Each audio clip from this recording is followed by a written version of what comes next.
Hola, ¿qué tal? ¿Cómo estás? Estrella rutilante del cosmos infinito.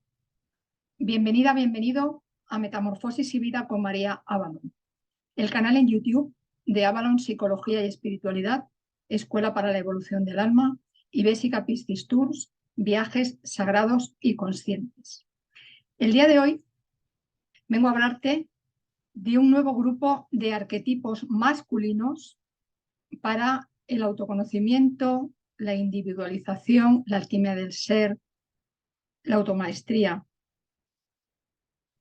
Igualmente, como esta serie de vídeos que he estado haciendo sobre arquetipos de la psicología y de la psique femenina y masculina, tiene que ver con divinidades griegas. Ya sabes que estoy organizando un viaje sagrado y consciente a Atenas, Eleusis y Delfos para el mes de mayo de este año, de manera que una forma de ir presentando lo que vamos a vivir allí tiene que ver con estos arquetipos.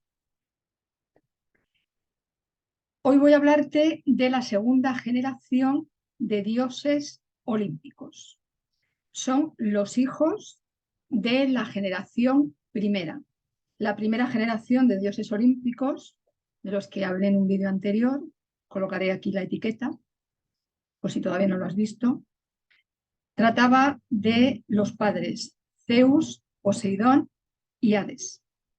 En este te voy a hablar de 5 de esos hijos olímpicos. Hay muchísimas más divinidades, muchísimos más arquetipos, tanto en Grecia como en todas las demás tradiciones y ciencias sagradas. Sin embargo, estos 5 de los que te voy a hablar hoy son los considerados, en segundo lugar, más importantes. Se trata de Apolo, Hermes, Ares, Hefesto y Dioniso, o Dionisos. Se suele escribir de las dos maneras, con ese al final y sin ella. Antes de nada, recordar que un arquetipo es un modelo, es un patrón, es una forma de energía antes de convertirse en algo material. Como tal, como modelo, como patrón, primigenio, original, el arquetipo siempre es fijo, porque manifiesta unas determinadas características y esa es la función, una de las funciones del arquetipo. En cambio, cuando ese arquetipo del que se trate, en este caso divinidades griegas, cualquier otro arquetipo, es materializado, expresado, desarrollado por un ser humano, ese arquetipo ya va a mostrar unas variaciones en función de la mutabilidad, los cambios, lo que le añada el ser humano concreto a ese arquetipo. Es decir, cada modelo fijo en cada ser humano que lo desarrolle se va a manifestar de una manera distinta. Por eso el ser humano puede variar a los arquetipos, mientras que los arquetipos siempre permanecen igual, permanecen estables, con una energía y un comportamiento, por decirlo así, único. Esta segunda generación de dioses olímpicos nació toda ella de Zeus. Uno de ellos no nació de Zeus, sí fue adoptado por Zeus, por lo tanto se considera que Zeus es el padre, el progenitor de todos ellos. El dios fundador, el patriarca de la dinastía olímpica. Hefesto es el único de estos dioses, de estos arquetipos, que no nació directamente de Zeus. Luego, cuando llegue su turno, explicaré cómo nació. Sin embargo, se le considera también padre nominal de Hefesto. Ninguno de estos dioses gobernó sobre sus reinos. Sin embargo, cada uno de ellos, por sus características, por sus atributos, por sus misiones, están asociados con lugares determinados, con situaciones concretas y con un tipo de ubicación también específica. Por lo tanto, cada uno tiene su sector. Cada uno de estos dioses, Apolo, Hermes, Ares, Hefesto y Dionisos, fue definido por lo que hizo en relación con sus atributos y con su carácter. No tanto por ser hijos de Zeus o por llevar un nombre determinado, aunque ya sabes que en los tiempos antiguos, en los tiempos primordiales más que antiguos, porque antiguo ya implica una sucesión de tiempo, ya sabemos que el tiempo es simultáneo, el nombre que se aplicaba a un lugar, a una persona, a una divinidad, tenía que ver con sus funciones. Eso es algo que todavía hoy permanece en el subconsciente, porque como es el alma, es el ser quien elige cómo se va a llamar en cada encarnación, elige ese nombre en función de lo que viene a realizar. Luego otra cosa es que lo realice o la tercera dimensión lo envuelva tanto que se distraiga y se desvíe de, esa, de esos propósitos, ¿no? De ahí también que mucha gente, yo soy una de ellas, llegando a un determinado momento de nuestra vida, cambiamos nuestro nombre. O bien hay personas que eligen un nombre diferente, otras personas como yo, que tenía un nombre de pila compuesto, quité la segunda parte de mi nombre, dejé solamente la primera. Por lo tanto, todo eso, quienes hacemos eso, porque ya nos damos cuenta que estamos en otra vibración, estamos en otro estado de conciencia y nuestro nombre, ese con el que nos van a llamar y ese con el nos identificamos, va a ser distinto, pues esa impronta de la función ligada al nombre sigue estando viva y cada vez más, cada vez todo esto ya sabemos que está saliendo más a la luz. De estos 5 hijos olímpicos, de estos 5 dioses de la segunda generación, salen 3 grupos. Cada uno de estos grupos tiene sus propias características. Está el grupo de los hijos predilectos, al que pertenecen Apolo y Hermes. Está el grupo de los hijos rechazados, al que pertenecen Ares y Hefesto. Y está el grupo percibido de manera ambivalente, que es al que pertenece Dionisos. De entrada diré que Apolo y Hermes están específicamente relacionados con la mente y la distancia emocional.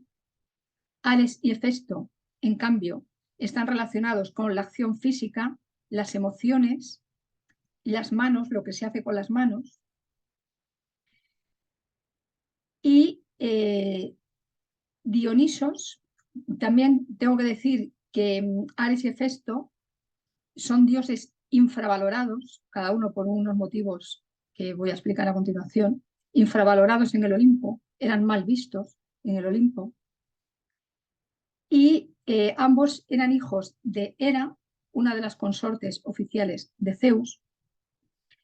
Por lo tanto, eran hijos que también habían nacido de una madre infravalorada, enfadada y que se sentía impotente. No es que lo fuera, se sentía como tal. Como se sentía como tal, actuaba de esa manera. Dionisos es el único hijo de mujer mortal.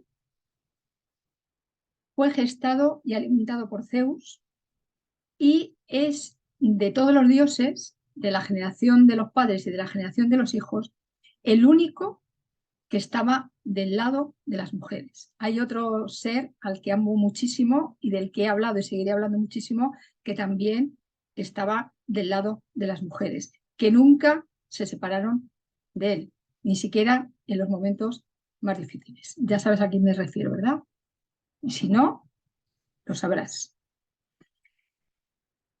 Esta característica de Dionisos nos muestra el lado más dulce, el lado más confitado, como yo digo, de Zeus. Nos muestra el lado femenino de Zeus, puesto que absolutamente todo cuanto existe, arquetipo, energía, ser vivo, ser humano, montaña, divinidad, y así hasta el infinito y más allá, es andrógino. Por lo tanto, como todo es andrógino, en algún punto incluso los seres y los arquetipos más masculinos, más patriarcales, tienen su lado femenino, porque sería imposible que sucediera de otro modo. Por lo tanto, Dionisos representa ese lado dulce, ese lado confitado, amoroso, tierno, afable de Zeus. ¿Que lo tenía escondido? Sí. Ahora, ya sabes, por muy escondido que esté algo, no significa que desaparezca. Bueno, pues hecha esta introducción de los 5, voy con cada uno. Apolo, dios del sol, arquero, justiciero, hijo predilecto. Apolo es hijo de Zeus y la titánide, ojo al dato, Leto, hermano gemelo de Artemisa.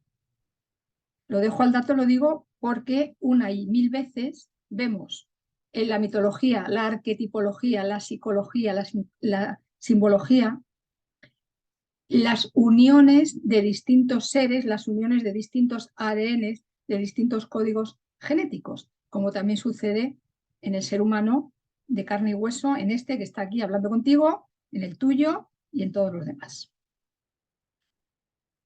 Es el segundo dios griego después de Zeus en importancia. También Apolo es dios de las artes, especialmente de la música, dios de la profecía y experto en el tiro con arco. Apolo es el justiciero que castiga la maldad, el patrón de la medicina y protector de los pastores. Se le suele representar, o se le solía representar, de pie, caminando a grandes pasos, o bien de pie en posición, quieto, o caminando a grandes pasos, como un bello joven, imberbe, fuerte y viril, con largo cabello dorado. El templo de Delfos, uno de los lugares que visitaremos en ese viaje sagrado y consciente a Grecia, se dedicó a Apolo en la Grecia clásica. Sin embargo, antes de la Grecia clásica, estaba dedicado a Gea, la madre tierra. Por otra parte, su bisabuela. Que ya sabes que muchos de los templos, muchos de los lugares ancestralmente dedicados a la diosa celeste y terrestre, posteriormente se dedicaron a divinidades masculinas. Eso sucedió con el templo de Delfos, como con tantos otros. En el templo de Delfos había grabados 2 preceptos que todavía hoy no se conservan esos grabados, sí se conserva el mensaje de los 2 textos grabados ahí en ese templo. Uno de esos preceptos es: ser humano, conócete a ti mismo y conocerás el universo. El otro de los preceptos es: nada en exceso, es decir, todo en equilibrio y armonía. Símbolos, atributos de Apolo son el arco, la lira y el laurel, su planta sagrada. Su lado más oculto y oscuro está representado por la corneja, el cuervo, la serpiente y el lobo. Y estos símbolos nos indican lo despiadado, cruel y vengativo que Apolo podía llegar a ser, como también le sucedía a su hermana gemela Artemisa, de quien te hablé en el vídeo dedicado a las diosas vírgenes y completas en sí mismas. Apolo es la deidad del sol dorado en su plenitud. ¿Cuándo es el momento del año en el que el sol está en su plenitud? Durante Lita, el nombre que en la rueda de Nolava y las Morgens de Avalon se da al solsticio de verano. Ese atributo dorado está representado en su arco y sus flechas, que siempre no son de ese color, están hechas de ese material, están hechas de oro. Ahora bien, como el Sol es inseparable de la Luna, como la energía masculina es inseparable de la femenina y a la inversa, ese arco, esas flechas de oro, ese sol dorado en su plenitud que representa Apolo, en cuanto a la energía femenina, está representado por su hermana gemela Artemisa, relacionada con la luna, cuyo arco y flechas son de plata. ¿Y con qué momento específico de la luna está relacionado Artemisa? Porque la luna ya sabes que tiene muchísimas fases. Está relacionado con el momento cumbre de la luna, que es cuando está en el plenilunio, cuando está en fase llena. De manera que en ambos arquetipos vemos representados de una manera distinta las dos luminarias del firmamento de este sistema solar en el que habita y orbita Tierra, en el que habitas y orbitas tú, yo, etcétera, y que son inseparables del ser humano, porque el Sol y la Luna también forman parte de nuestra psicología, de nuestra energía, de nuestra alma y de nuestro ser. Apolo también está relacionado con la profecía, no porque él profetizara, sino porque había sacerdotisas que profetizaban diciendo que habían sido inspiradas por el dios. Antiguamente esas profetisas, las pitonisas, las sibilas, eran oráculo de Gea, la bisabuela de Apolo. Uno de los lugares en los que especialmente en Grecia acudía la gente para recibir oráculos era Delfos, otro de los lugares que visitaremos en este viaje sagrado y consciente a Grecia. Delfos, que significa ónfalos, que significa útero de la tierra, que significa ombligo, fue considerado en época clásica griega como el ombligo del mundo. En el santuario de Delfos, la gente acudía por tres motivos. Primero, en búsqueda del oráculo, en búsqueda de visión, quienes eran capaces de conectar con las divinidades y recibir directamente una visión, una información, una inspiración. Quienes no, por eso se dice búsqueda del oráculo, quienes no acudían a las sibilas, acudían a las pitonisas, acudían a las sacerdotisas del santuario de Delfos para que hicieran de intermediarias, hicieran de canal, hicieran de medio de transmisión de ese mensaje de la divinidad al ser humano. El segundo motivo por el que la gente iba, al santuario de Delfos, bueno, en este caso esto que voy a decir no, era para purificarse después de haber cometido un crimen. A ver, si bien esto no es aplicable a nuestro caso, el asunto de la purificación siempre es aplicable, porque siempre hay algo de lo que nos podemos purificar en el sentido de desprendernos, en el sentido de limpiarnos, en el sentido de pulirnos en un grado de belleza cada vez mayor. Y en tercer lugar, para comunicarse con las sibilas. Para comunicarse con las sibilas y mucha gente también porque pertenecía a ese linaje de sacerdotisas, profetisas de Ge, la madre tierra, que ejercían su labor en cuevas. El aspecto arquetípico de la psique masculina, también femenina, relacionada con Apolo, tiene que ver con percibir lo lejano y lo cercano con muchísima claridad, con una perspectiva general, buscando definiciones claras. Es una energía arquetípica que valora la destreza en una o varias actividades, valora la armonía y prefiere contemplar la superficie de las situaciones, de las cosas, de las relaciones, en vez de meterse en la profundidad. Tiene que ver con una mente lógica, racional, que se mueve sobre todo por las leyes de causa y efecto, que busca la objetividad, que se enfoca en una tarea, que tiene autocentramiento, que busca y logra completar esa tarea, completar, llegar a una meta, cumplir un propósito. También hay un sentido innato de tiempo futuro, el tiempo en que los objetivos se cumplen y materializan, puesto que todo lleva un proceso, después de haber persistido en ellos. Es decir, el arquetipo Apolo también es propio de personas y nos ayuda a tener esa constancia, esa perseverancia para conseguir nuestros propósitos y nuestros objetivos. También da sentido práctico y voluntad en acción. A ver, el arquetipo, cuando digo da, más que lo da en el sentido de que lo muestra. Si tú no lo haces, si yo no lo hago, el arquetipo, por mucho que me enseñe una determinada cualidad, yo tengo que materializarla.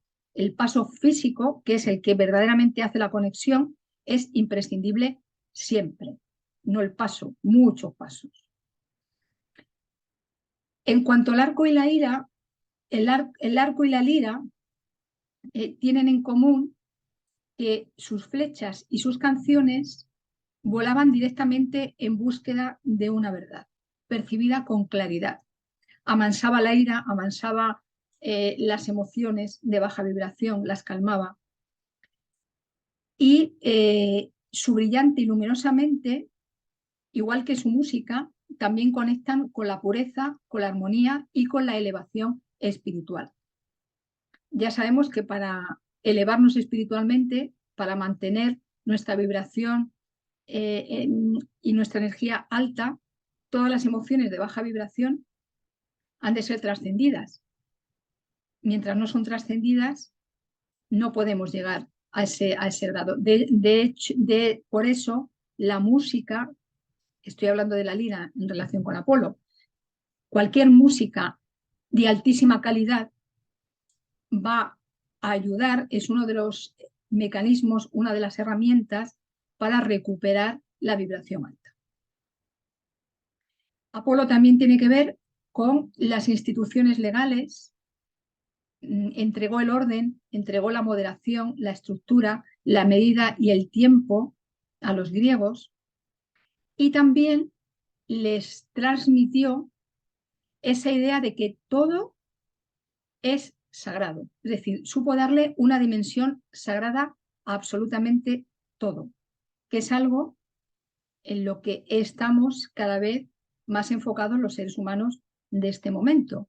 Darnos cuenta, agradecer, disfrutar que absolutamente todo lo que nos sucede es sagrado, es santo y está para cumplir un propósito, tiene un sentido.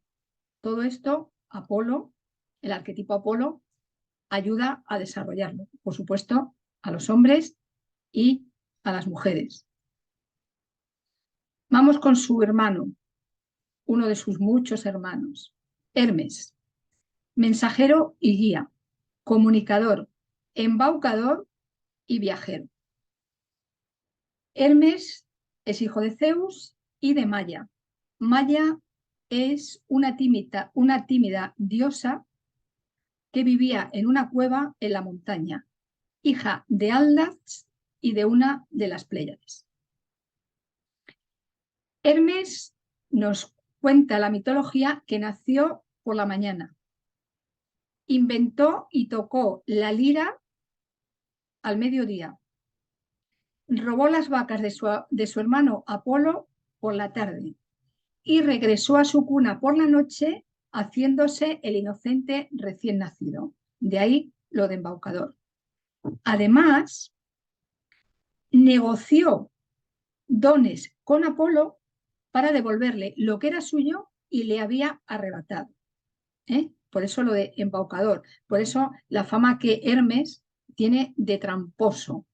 Ese tramposo cósmico, ese tramposo divino, que gracias a sus trampas nos lleva a, por una parte, conocer partes que desconocemos nuestras, conocer partes que desconocemos de otras personas y estar con atención enfocada para no caer en la trampa. Es decir, ver la trampa era el hermano de Apolo. Es decir, Apolo nos da esa claridad, esa visión elevada de decirle a Hermes, nene, que te he visto, que te he escuchado, que me estoy dando cuenta de que me quieres embaucar, que me estoy dando cuenta de que me quieres engañar y no lo voy a consentir. Muchas gracias por mostrarme lo que me acabas de mostrar.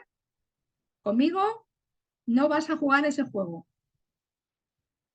Hermes tiene que ver con la velocidad del movimiento. Bueno, la diversión también es asunto de Hermes.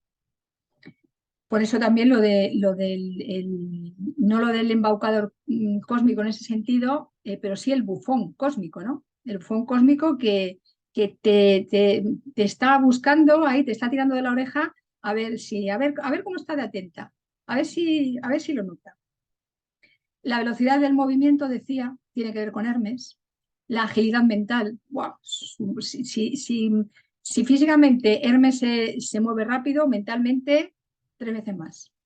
Facilidad de palabra, inventiva, creatividad, desplazamiento rápido, rapidísimo, mutabilidad y facilidad para cambiar de plano, de registro, de opinión, de lugar.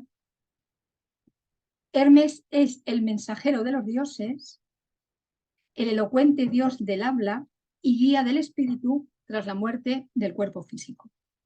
Protector de los atletas, viajeros, ladrones y hombres de negocios. También protector del comercio y de los comerciantes. Reputado inventor de la lira, esa que luego tocaba Apolo, aunque nació después, él inventó la lira, y también inventó los números y el alfabeto. Hermes es el más cordial de los dioses, con el género humano, el que más relaciones tenía con el género humano, el más cercano tenía y tiene.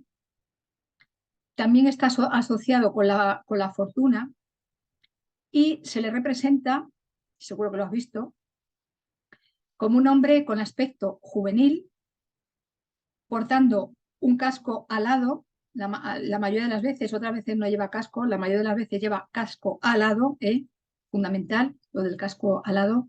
Sandalias igualmente aladas, también fundamental, en los pies.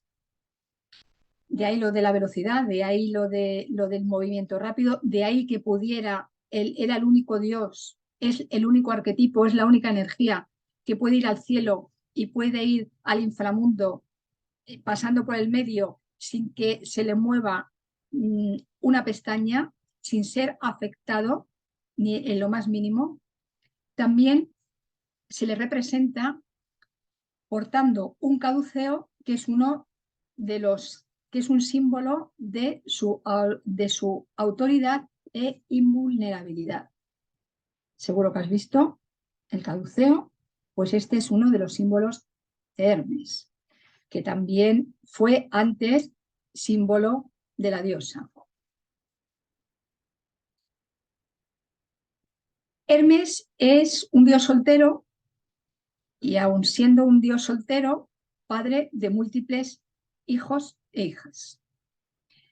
Su unión más conocida, más sonada, fue con Afrodita, de la que nació Hermafrodito, un ser andrógino que reunía a la perfección las cualidades más elevadas de su padre, la parte Herma, de Hermes, y de su madre, Frodito, de Afrodita.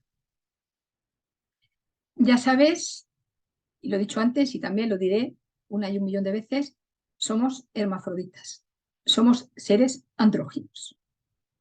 A quien le guste bien y a quien no, también. Yo no lo inventé.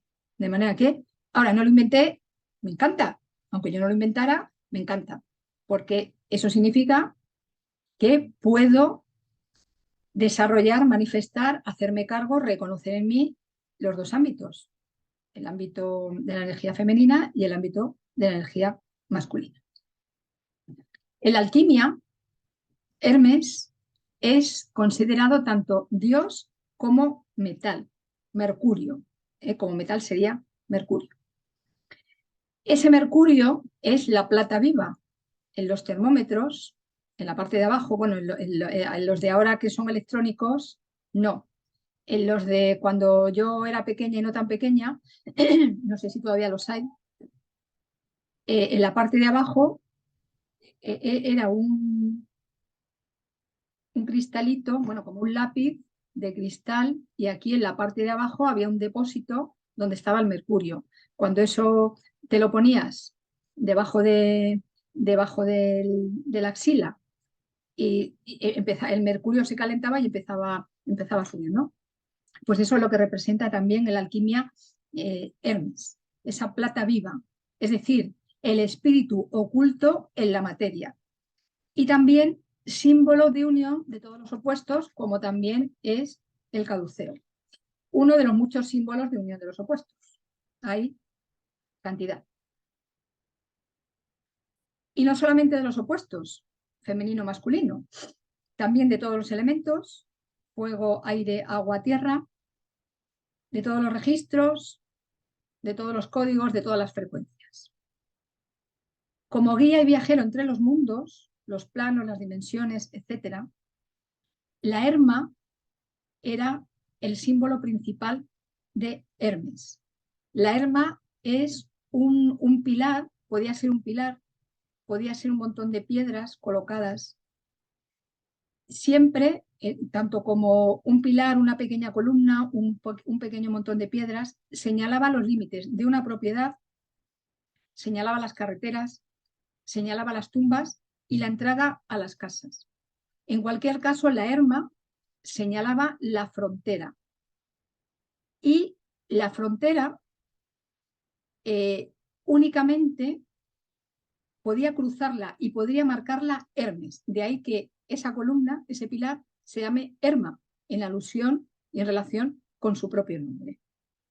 De ahí también que Hermes sea el único de los arquetipos olímpicos que pueda ir de un plano a otro, de una dimensión a otra, y que pueda relacionar, ¿no? Esas dimensiones que en principio podrían parecer irrelacionables, podrían parecer separadas. Ya sabes que nada está separado. Eso es una ilusión. Todo está unido. Y esta facultad de Hermes nos lo recuerda.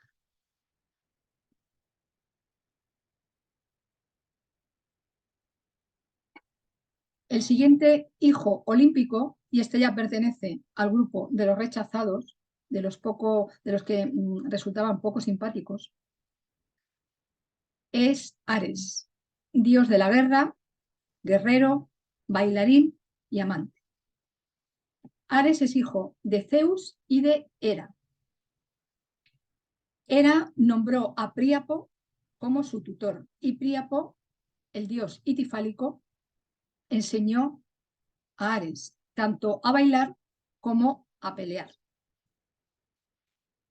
Ares es representado como un hombre en el que el poder físico masculino está muy marcado. Transmite fuerza viril intensa y poderosa y viendo su figura intuimos acción inmediata, impulsividad y muchísima energía. Una característica muy marcada de Ares, aparte de esto que acabo de mencionar,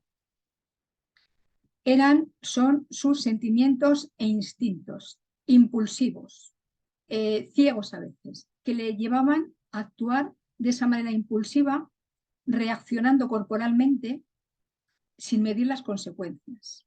Es decir, que un arquetipo Ares, un hombre que tenga este arquetipo muy, muy consolidado y que no lo haya dulcificado, que no lo haya transmutado con otros arquetipos, va a ser alguien que se va a dejar llevar por los sentimientos va a actuar según lo que siente, sin mirar las consecuencias. Luego, si acaso piensa y se da cuenta de lo que ha hecho, pero de entrada se va a dejar llevar por sus instintos. Lógicamente, esto con frecuencia le va a llevar a problemas, no solamente a él, sino a personas que estén cercanas. Ares es dios de la guerra, guerrero por cualquier causa, razonable y legítima o no. Por eso era el menos respetado de los dioses, porque estar a su lado era estar dentro de un conflicto que acababa en lucha y con mucha frecuencia en derramamiento de sangre. Entonces este era uno de los motivos por los que era rechazado en el Olimpo. Sin embargo, era abiertamente rechazado.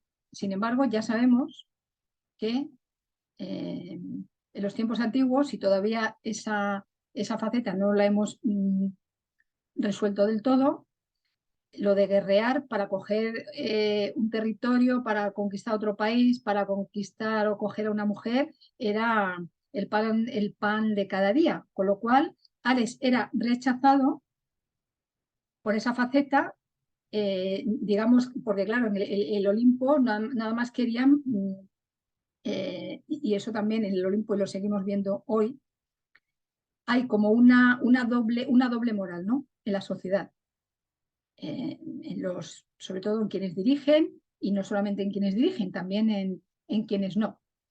Y esa doble moral nadie quiere guerrear, nadie quiere pelear, todo el mundo dice busquemos la paz, pero luego por debajo, por detrás, ¿cuántas cosas hacemos realmente de manera individual y de manera colectiva para que la paz se instaure ya definitivamente? Entonces, Ares también muestra ese lado eh, sincero, que él no escondía sus sentimientos. Con esto no significa que tengamos derecho a mostrar nuestras emociones y sentimientos así, a lo salvaje, como hacía Ares. Ahora bien, en cuanto a que lo hacía, era honesto consigo mismo, lo sentía y pumba, lo expresaba. De ahí que la agresividad, yo siempre he dicho, y seguiré diciendo, que prefiero encontrarme con una persona agresiva que ya me está mostrando de entrada su cara verdadera, que encontrarme con una persona pasiva-agresiva, que es ese otro lado del que mencionaba antes, de lo que se quería ver en el Olimpo, ¿no? De que muestro un lado, hay personas que muestran un lado muy dulce y sin embargo luego vemos que no es así. Entonces, siempre es importante ver lo que nos muestra cada arquetipo y cómo de honesto es cada arquetipo en eso que nos muestra. Entonces, Ares por lo menos era sincero. Lo que pasa es que, claro, era muy violento, muy agresivo, demostraba su poder y a veces lo hacía por una causa justa, por lealtad. También podía sacar esa fiereza y esa fuerza destructiva por lealtad a una causa, por lealtad a algo. Sin embargo, si bien el fin era o puede ser adecuado, el medio no es legítimo, no es sano, no es asertivo defender un bien adecuado a través de un medio que no lo es. A mí ese dicho de que el fin justifica los medios, conmigo no va, ¿eh? Conmigo no va, porque podemos llegar al mismo fin con unos medios mucho más beneficiosos y favorables para todos. Como amante, Ares fue uno de los amantes de Afrodita, con quien engendró a Deimos, miedo, Phobos, terror, armonía, equilibrio potencial entre el amor y la agresividad. Y posiblemente, esto no hay varias versiones, posiblemente también a Eros, personificación del amor, ese que todo lo resuelve, ese que todo lo cura, ese que todo lo devuelve a su origen pacífico, puro, primigenio. También tuvo más hijas e hijos con otras diosas y con mujeres, con quienes siempre fue muy emotivo y cercano, luchando por ellos si era necesario. Esto también caracteriza a los hombres Ares que tienen descendencia. Si ven que uno de sus hijos o sus hijas está en algún peligro, está sufriendo una injusticia, está recibiendo un perjuicio de alguna manera, ahí va corriendo a hacer lo que pueda para ayudarle. Ares era comparado con su hermana Palas Atenea, que también luchaba como él, aunque usaba la estrategia y la razón. A él le veían como un loco, como un carnicero, la verdad es que a veces lo era, considerando sus cualidades afectivas y su coraje como algo mal visto. Es decir, el coraje y las cualidades afectivas bien canalizados, bien dirigidos, son tremendamente positivos. Sin embargo, en el Olimpo, que se quería que todo fuera mente, que todo fuera de una determinada manera, que todo fuera perfecto, pues esto era mal visto. Todavía a los hombres les cuesta mostrar sus sentimientos, mostrar sus emociones, mostrar su lado afectivo. Esto también tiene que ver con Ares. Quiero decir que la palabra coraje deriva del francés cœur, que significa corazón. Y vemos que en realidad el coraje tiene que ver con eso, tiene que ver con el corazón, porque son las emociones las que nos mueven. Si fuera por la cabeza, nos quedaríamos en el sillón sentadas. Ahora bien, hemos de, como digo, manejar nuestras emociones de tal manera que en vez de reaccionar impulsivamente, respondamos. Porque las emociones nos mueven. Emoción, de hecho, significa emoción, movimiento hacia. Ahora, cuando reconozco mis emociones, cuando les doy expresión, cuando les doy salida de una manera asertiva y sana, entonces ese movimiento, ese ímpetu energético que nos da la emoción y que lo sentimos físicamente en el cuerpo, nos va a llevar a realizar un propósito beneficioso, nos va a llevar a sacar algo bueno para nuestro propio beneficio y con frecuencia también para beneficio de otra gente. Lo que pasa, claro, Ares como arquetipo, que ya he dicho al principio que es algo fijo, no podía hacer Ares como arquetipo, lo que nos muestra es la emoción en su estado puro. Y como decimos en la península ibérica, entrar al trapo. Entrar al trapo. ¿Entrar al trapo qué es? Entrar al trapo es que cuando el torero presenta el capote, el toro entra al trapo. Eso es lo que hace Ares. Yo, dicho sea de paso, me parece fatal que todavía haya corridas de toros, pero en fin, confío en que desaparezcan en algún momento. Bueno, el arquetipo Ares nos predispone, por tanto, a conectar con nuestras emociones, nos predispone a conectar con nuestro cuerpo, con nuestra fisiología, algo en sí mismo necesario. El problema está cuando, como he mencionado, utilizamos nuestra fuerza, nuestra rabia, nuestro enfado, tal cual. Eso es lo que puede traer problemas y con frecuencia lo trae. Por eso lo de Ares le vendría muy bien eso de contar hasta 10 antes de responder y luego ya responder, porque entonces ya va a responder, no va a reaccionar y va a actuar, no a reaccionar. Como amante le caracteriza la pasión y le caracteriza la emoción. Ares, a pesar de su agresividad, no eres un arquetipo de rencor, no es un arquetipo de venganza. Lo que hace lo hace impulsado por sus sentimientos y buscando la protección de quien le importa. Y hay otra cosa también, característica de Ares, y por eso lo del no rencor, que sabe arreglar sus desmanes, aunque le lleve tiempo y esfuerzo lograrlo. Es decir, sabe disculparse. A ver, a lo mejor no va a utilizar la palabra disculpa, a lo mejor no va a pedir disculpas a quien haya perjudicado. Sin embargo, sí va a cambiar su conducta. Por lo tanto, para mí, actuar de otra manera ya es disculparse. No hace falta que nos digan, oye, te pido disculpas por aquello que te dije o por aquello que hice que te perjudicó o por lo que tú te sentiste mal. En el momento en que cambia, es lo mejor, porque mucha gente también pide disculpas de boquilla y luego nunca cambia y se pasa la vida pidiendo disculpas y sigue haciendo lo mismo. Pues mira, mejor no me pida disculpas y cambia, ¿no? Porque cuando yo me doy cuenta de algo que yo hago mal, aunque me disculpe verbalmente, sobre todo lo que busco es dejar de hacerlo, porque el acto es lo que verdaderamente cambia las cosas y lo que verdaderamente sana las relaciones. Vamos con el siguiente, otro de los rechazados, Hefesto, dios de la forja, artesano, inventor y solitario.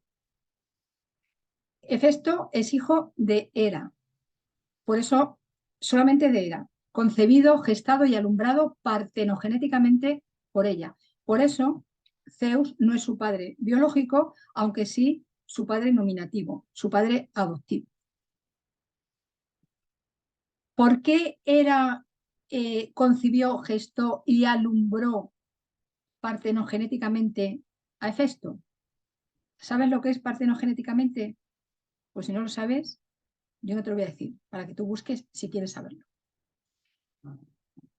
Ella se había enfadado, estaba muy enfadada, porque Zeus había creado a Palas Atenea de su cabeza. Esto en realidad no fue así, porque Palas Atenea tenía una madre, que fue Metis. No voy a entrar en ese ámbito porque lo expliqué en el vídeo de las diosas vírgenes y completas en sí mismas. Sin embargo, lo que nos ha llegado de cómo nació Palas Atenea fue así, a través de la cabeza de su padre y que había sido gestada, alumbrada como adulta por su padre Zeus. De manera que Hera hizo este acto para vengarse de su esposo. ¿Qué pasó? Si bien Atenea, claro, ya el buscar tener un hijo o una hija como un acto de venganza, eso ya es perjudicial en sí mismo. Esto es una de las características de Hera, que también hay otro vídeo dedicado a las diosas vulnerables. Hera es una de ellas, que actúan en venganza y perjudicando a terceras personas. Entonces, si bien Atenea había sido perfectamente formada, Hefesto nació con un pie defectuoso. Y cuando Hera vio que Hefesto había nacido con un pie defectuoso, lo arrojó por el Olimpo, con intención de matarlo. Gracias a que unas sirenas, unas ninfas, rescataron a Hefesto, lo criaron, lo cuidaron y le enseñaron su arte. Si no, hubiera muerto. De manera que Hefesto no solamente era rechazado por Zeus, su padre adoptivo, sino que también fue rechazado por su madre. Entonces, Hefesto ya de entrada nació con esa doble herida, el rechazo de su padre y el rechazo de su madre, más una concepción insana. Esto, que es un mito, nos lleva a darnos cuenta de cuántas veces, a ver, cuando la vida tiene que nacer, nace. Ahora, cuántas veces una criatura, un ser, que ha de ser, cualquier nacimiento ha de ser valioso y sagrado en sí mismo, es producto de un acto de venganza o de cualquier otro tipo de situación. En el Olimpo, lógicamente, que todos querían ser guapos, guapas, perfectos, perfectas, cualquier imperfección, por mínima que fuera, no se toleraba. Entonces, ahí también nos muestra, ¿no? Eso también muy, muy propio de la sociedad occidental, sobre todo, el valor que se le da a la imagen externa más allá de lo sano y más allá de lo razonable. Como dios de la forja, bueno, el poder, por supuesto, aparte de la importancia, aparte de la apariencia, el poder también era muy importante en el Olimpo. Y como Hefesto había nacido de una diosa, en principio, que se sentía impotente, pues también era rechazado por esta cuestión. Nunca fue un dios poderoso en el Olimpo, iba muy pocas veces al Olimpo y en realidad tampoco le interesaba mucho. Con lo cual, como dios de la forja, es el artesano y herrero olímpico, manejaba los fuegos volcánicos que alimentaban su forja y él era el único que podía aplacar los fuegos destructores del volcán. Por esa relación con el fuego, también era dios del fuego subterráneo y su nombre significa fuego en general y está asociado al fuego en general. Es representado como un hombre fuerte y musculoso, robusto, grande, con pelo en el pecho y un cuello ancho y fuerte. Por su pie deforme se balanceaba al andar, que esto era motivo de burla en el Olimpo, no solo en el Olimpo. Además de esto, como ya he dicho, fue el menos reconocido y respetado de los dioses y también fue desafortunado en el amor. En cambio, todo tiene su otro lado, fue un genio creativo fabuloso y el único dios que trabajó, porque el resto vivía, bueno, no sé si del cuento, desde luego, siempre estaban, su único objetivo eran las fiestas y más fiestas y más fiestas. Que eso también nos habla bastante de una tendencia en la sociedad actual de el exceso de distracción, el exceso de diversión, ¿no? Diversión. Si estoy todo el rato divirtiéndome, no tengo tiempo, no tengo energía para mirarme por dentro. A ver, todo tiene que estar en su justa medida. Tampoco eso de aislarse por completo, yo tampoco estoy de acuerdo con ello. La justa medida. Como he dicho, fue criado por dos ninfas marinas que le rescataron y enseñaron su arte. Hefesto, mientras estuvo con sus madres adoptivas, hizo para ellas muchísimas joyas bellísimas y luego también llevó esa capacidad artística a hacer muchísimos objetos. Es esposo de Afrodita y Afrodita fue infiel. De ahí que otro de los motivos por los que Hefesto recibía burlas era por las infidelidades continuas de Afrodita. Este dios representa arquetípicamente la necesidad y la capacidad humana de crear objetos bellos y útiles. No solamente creaba cosas bonitas, sino también cosas que tenían una función, que también tenían una utilidad.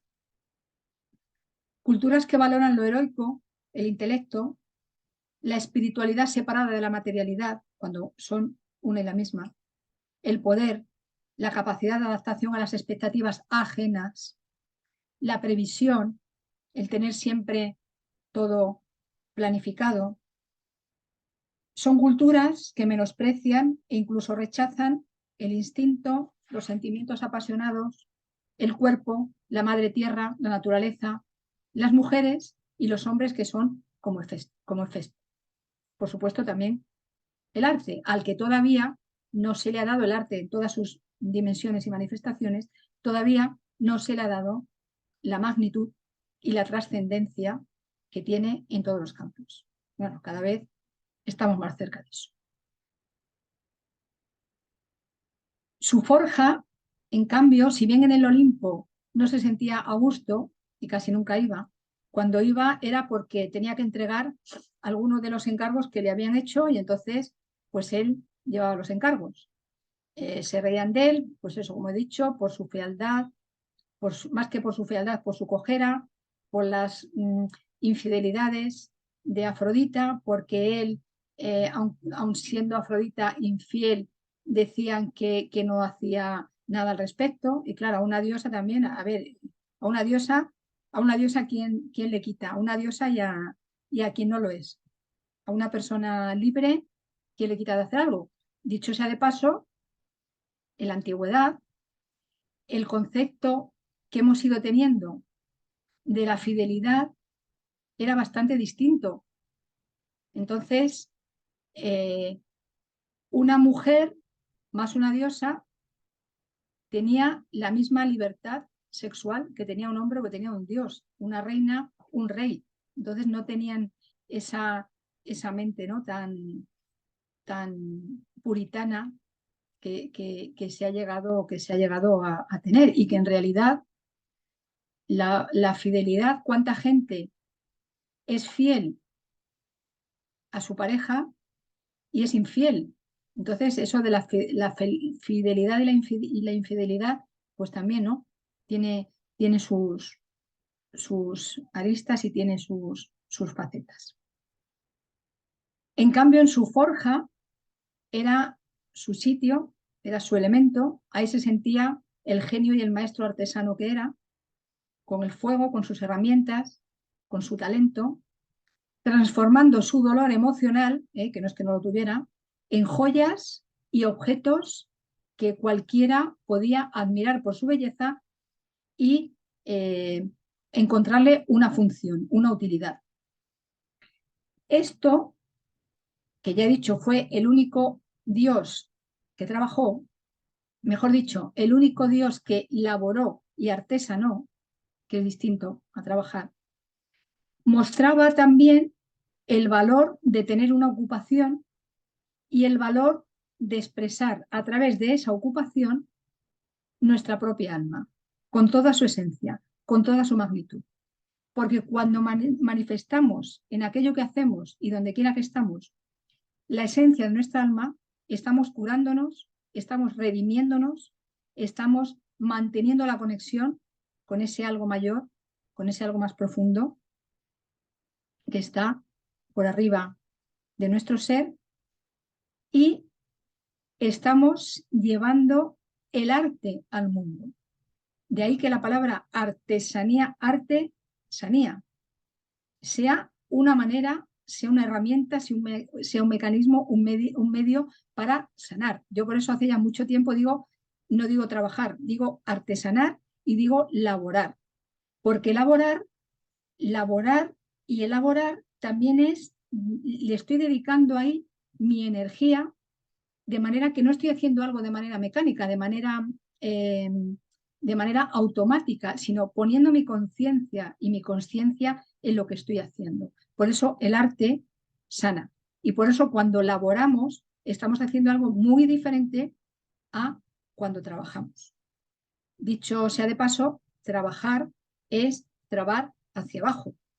Entonces, estuvimos sujetos por el trabajo, buscando la remuneración, y nos olvidamos de la artesanía, nos olvidamos de la labor, que también nos da recursos materiales para vivir. En cuanto al fuego subterráneo relacionado con Hefesto, es un símbolo de los sentimientos muy profundos, muy fuertes. También nos habla de una potencia sexual intensa, de ira, rabia, sensaciones corporales, por lo que nos lleva a prestar atención al cuerpo, nuestra tierra. Cuando no se habla de los sentimientos ni de las sensaciones, pues ¿qué pasa? Que una manera de expresarlos es creativamente a través de realizar una labor con ellos, que es lo que nos muestra Hefesto.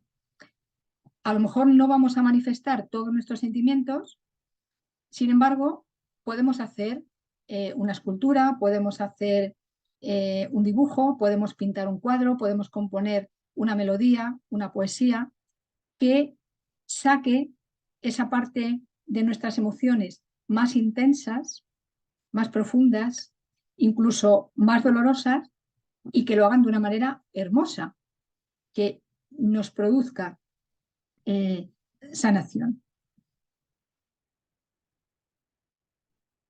Hefesto, por su cojera, por su pie deforme, tiene muchísimo que ver con un arquetipo psicológico y astrológico, que es Quirón.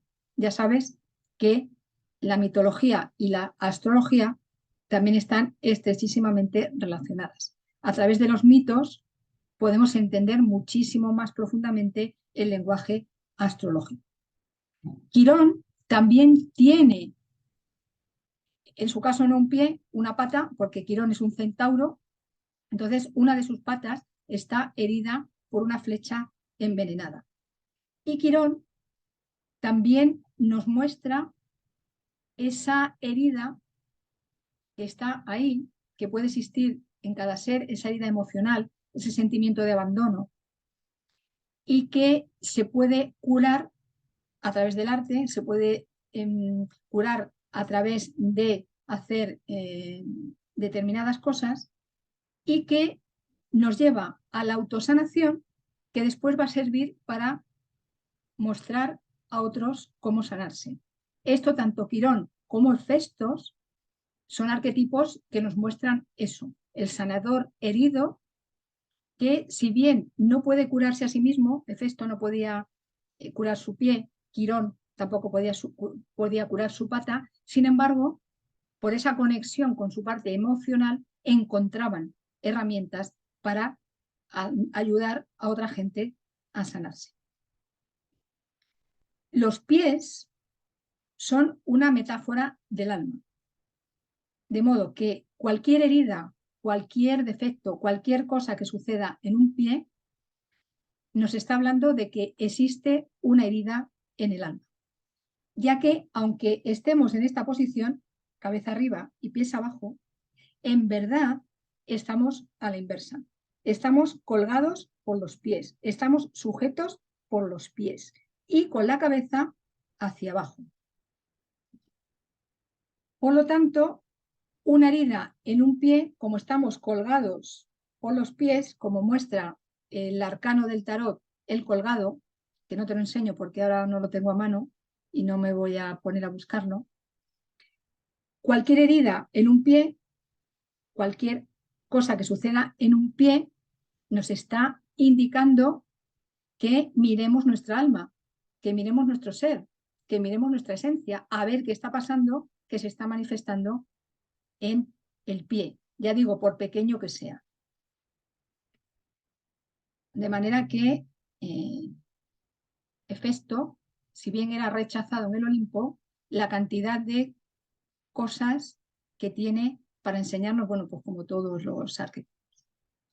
Y vamos con el último de los hijos olímpicos, Dionisos. Dios del vino y el éxtasis, místico, amante y vagabundo. Dionisos es hijo de Zeus y Sémele. Sémele es hija de Cadmo, rey de Tebas, y hasta que nació, Dionisos fue portado por Zeus en uno de sus muslos porque su madre murió. Su madre era humana y murió.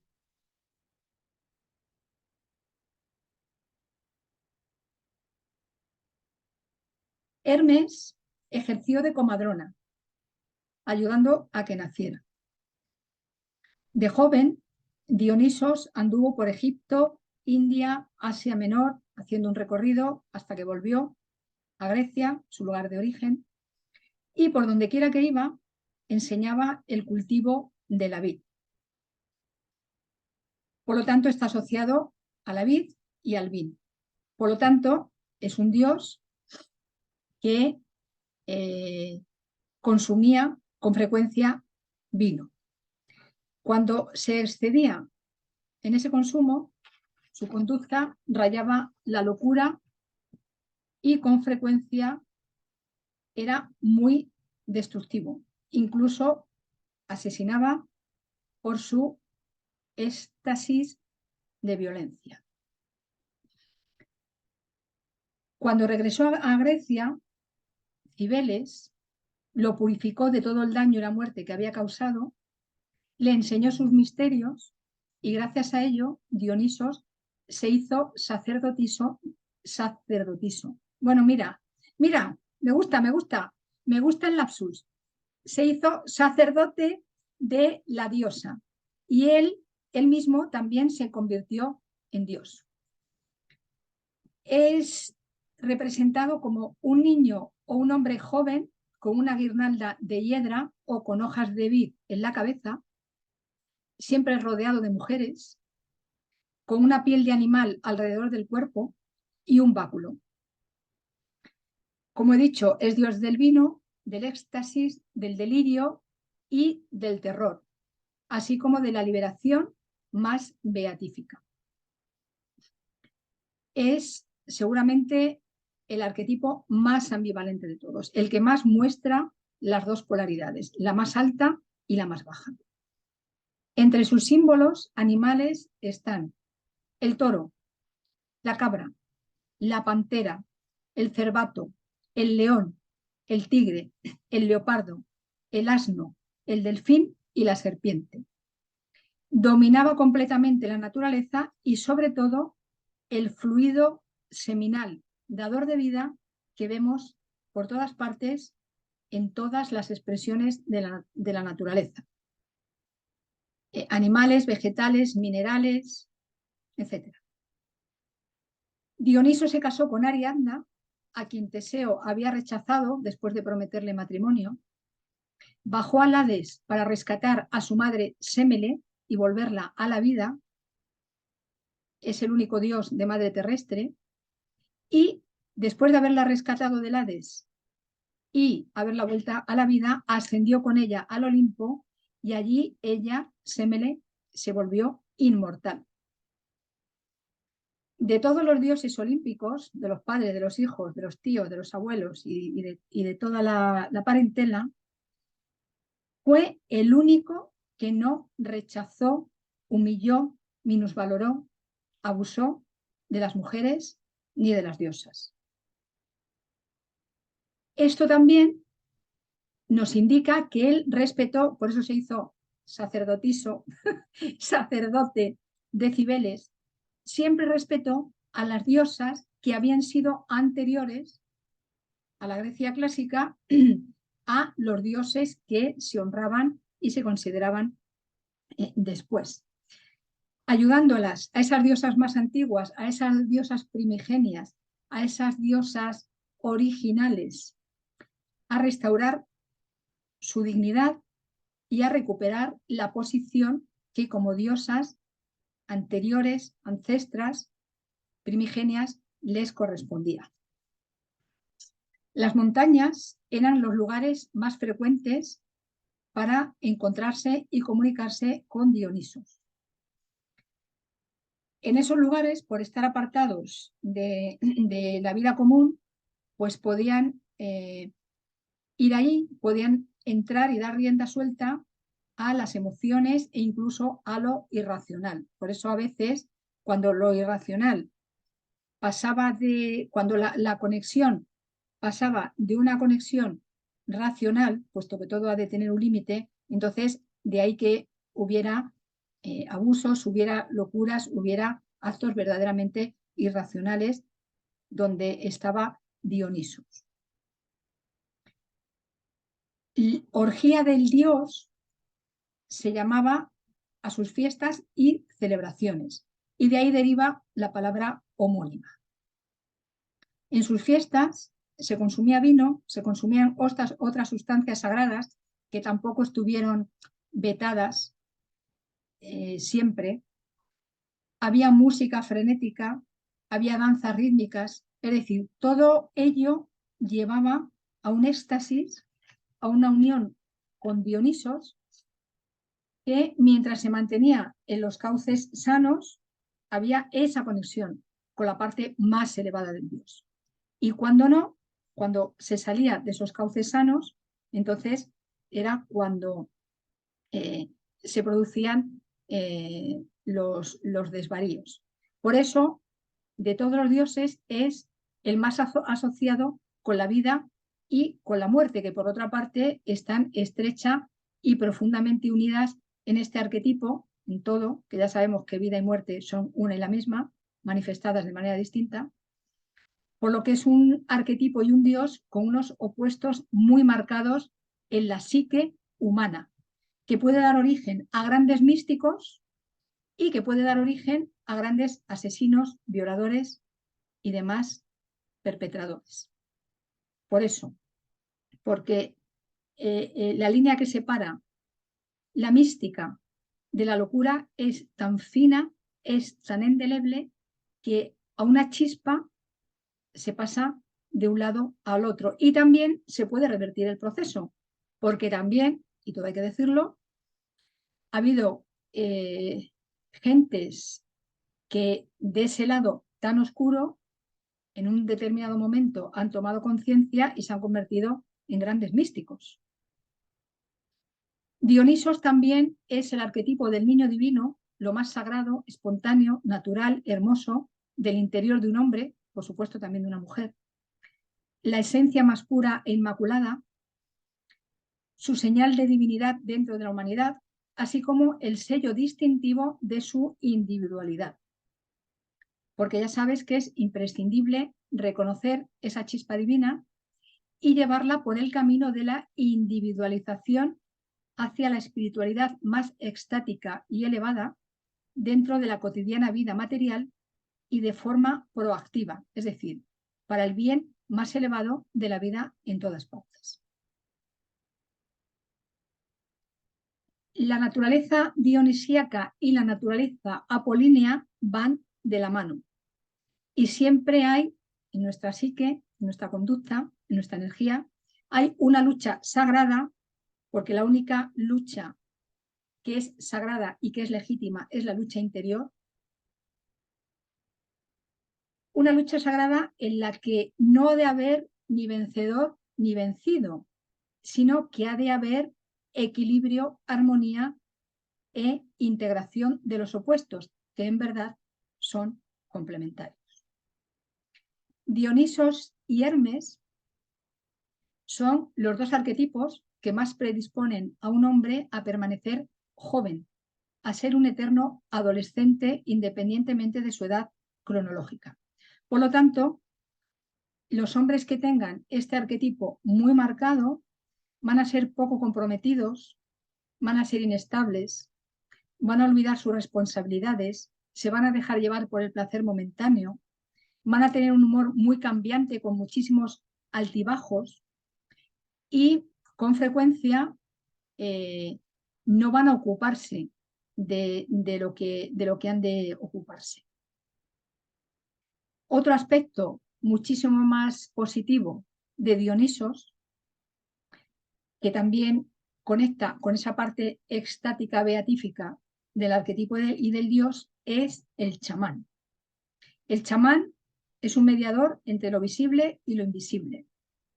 El chamán, por supuesto las chamanas también, es una mente andrógina, también es una psique andrógina y también es una energía andrógina. Es decir, es alguien que ha integrado las dos partes de su naturaleza y no solamente las ha integrado, las dos partes de su naturaleza, todos los elementos que lo componen, todos sus registros, no solamente los ha integrado en una unidad común, sino que gracias a esa integración y a esa unidad logra hacer lo que otra gente no puede hacer.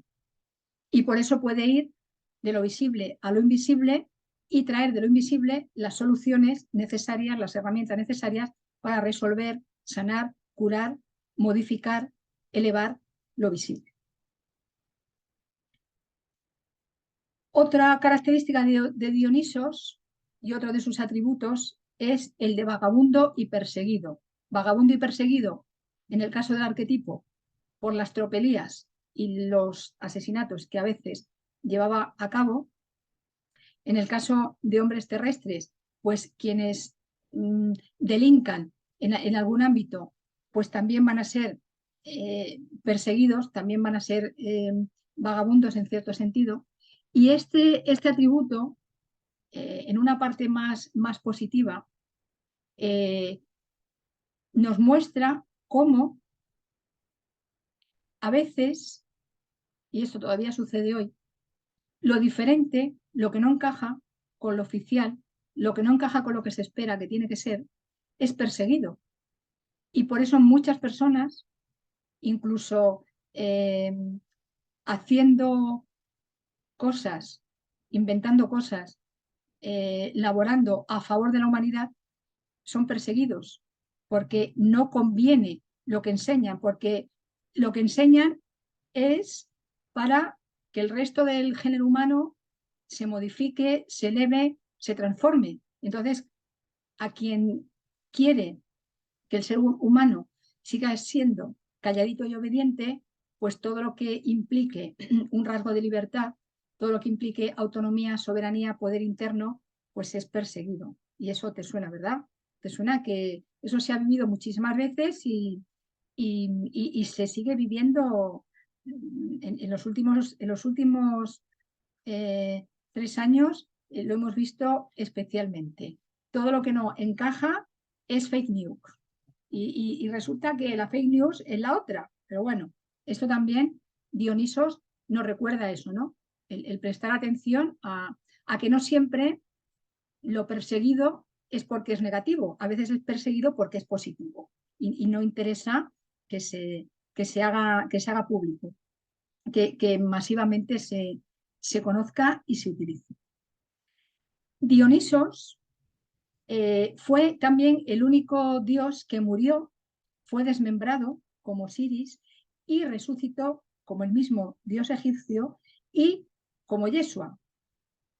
Arquetipos los tres que tienen muchos rasgos en común, sobre todo por el lado positivo y por ese mensaje, esa señal de que la vida,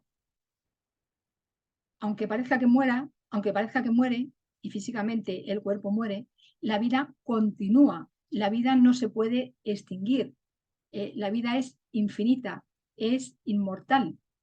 De modo que Dionisos es el arquetipo de todos que más esperanza nos da, que más nos recuerda esto, de que aunque el cuerpo físico en algún momento tenga que dejar esta existencia, este plano, el alma, la esencia, el espíritu, continúa y volverá. Hasta aquí el vídeo de hoy.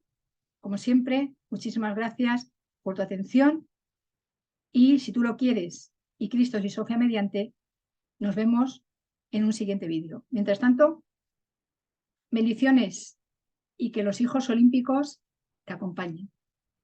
Hasta luego.